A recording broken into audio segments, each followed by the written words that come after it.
لگے ہوئے ہیں، اور اس کے ساتھ پھر خرافات یہ جو شامل ہو چکی ہیں، اس نے معاشرے کو پیس کے رکھ دیا۔ جو مزارات پہ ہو رہا ہے ہم ڈٹ کے اس کا انکار کرتے ہیں، اللہ کے علاوہ کسی کے سامنے سجدہ جائز نہیں ہے، بلکہ ہمارے امام احمد رضا خان فاضل بریلوی نے لکھا ہے، آپ فرماتے ہیں کہ سجدہ قبور بالاتفاق حرام ہے اور طواف قبور بالاتفاق حرام ہے،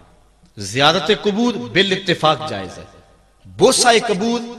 مختلف فی ہے، احوط یہ ہے کہ نہ دیا جائے، یعنی بوسے سے بھی اگر گریز کر لیا جائے تو کسی کو کوئی اور شائبہ نہ ہو تو یہ بھی بہتر ہے، لیکن خیر بوسے کے بارے علماء قائل ہیں، اس پر دلائل بھی موجود ہیں، لیکن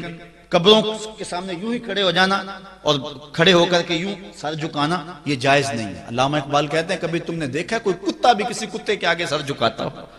یہ تو اس کو بھی پتا ہے کسی کے آگے سر نہیں جھکانا۔ حضرت مجدد کی تعلیم کیا تھی؟ یہی بات کہی تھی اکبر نے کہ سجدہ نہیں کرتے تو ساری جھکا دی، آپ نے فرمایا نہیں جھکاؤں گا، پھر اس نے آپ کو دربار میں بلوایا، سازش کی، دروازہ چھوٹا رکھا کہ حضرت مجدد الفسانی جب داخل ہوں گے تو سر جھکا کے تو گزریں گے تو کہوں گا لو سر جھکا ہی لیا، لیکن جن کے سر کو اللہ بلند کرے کون جھکا سکتا ہے؟ حضرت مجدد جب دروازے پہ پہنچے تو سمجھ گئے کہ یہ میرے لیے ایک جال بنا گیا ہے کہ جھکوں گا تو گزروں گا، آپ نے پہلے اپنی ٹانگیں داخل کی۔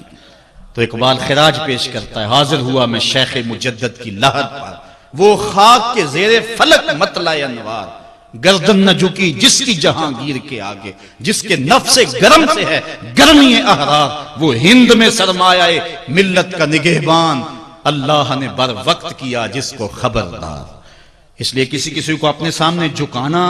یا کوئی میرے لیے کھڑا ہو، حضور نے یہ بھی فرمایا کہ جو شخص یہ ارادہ رکھے کہ میرے لیے لوگ کھڑے ہوں اپنا ٹھکانہ جہنم میں تلاش کرے۔ آج خود اگر کوئی کھڑا ہو جائے تو یہ اس کی مرضی، اور حضرت سعد آئے، حضور نے فرمایا قوموا الی سیدکم، یہ تمہارا سردار آیا، اس کا اٹھ کے استقبال کرو،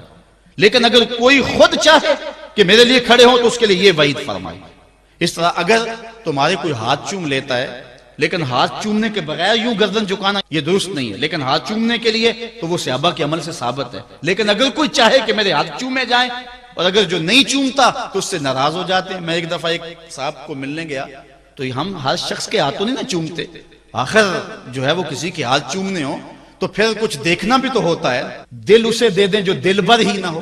تو ہم تو کسی کے ہاتھ چومتے ہیں نا، ہم وہ ہاتھ چومتے ہیں، وہ پاؤں چومتے ہیں جو راہ حق کے مسافر ہوتے ہیں، ہم ان ہاتھوں کو بوسہ دیتے ہیں اور اگر ہماری آنکھوں کی پلکوں کے ساتھ لگ جائیں تو اعزاز سمجھتے ہیں۔ تو خیر میں نے مصافحہ کیا تو ناراض ہو گئے، انہوں نے پکڑ کے میرے ہاتھ چوم لیے، کہنے لگے لو کیا بگڑا ہے میرا؟ میں نے کہا کہ ٹھیک ہے تمہارا کچھ نہیں بگڑا لیکن میرا بھی کیا بگڑا اگر نہیں چومے تو یہ عجیب سی کہانی ہے، ناراض ہو جاتے ہیں، ایک بت خانے بنے ہوئے ہیں، لوگ آئے ہمیں خدا ملاؤ، تم نے اپنی پوجا شروع کروا دی،